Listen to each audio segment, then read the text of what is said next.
అన్నపూర్ణ ఆది భిక్షు ఆలయ నిర్మాణం కోసం వాలంటరీ రిటైర్మెంట్ తీసుకున్నానని చెప్పారు. ఆలయం ఆలోచన లేదు. 18 సంవత్సరాల క్రితం కాశీకి వెళ్ళాను. అక్కడ కూడా అన్నపూర్ణమ్మ ఆలయంలో కూడా, కాశీ అన్నపూర్ణ క్షేత్రంలో అమ్మవారు కూర్చొని ఈ చేతిలో పాత్ర పట్టుకొని ఈ చేతిలో గరిటె పట్టుకున్న భంగిమే ఉంటుంది.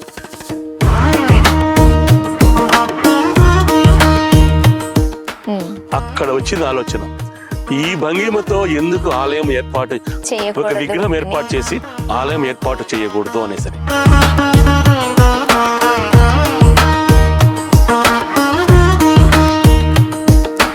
అష్టదిక్పాలకులు, నవగ్రహ మండపము, ఆ సిద్ధి బుద్ధి వినాయకుడు, శ్రీవల్లి దేవసేన కుమారస్వామి, ఆ 2 సెంట్లది ఇప్పుడు 30 సెంట్లకు వచ్చింది. ఆ 25 లక్షలు అనుకున్నది 2 కోట్ల రూపాయలు దాటింది.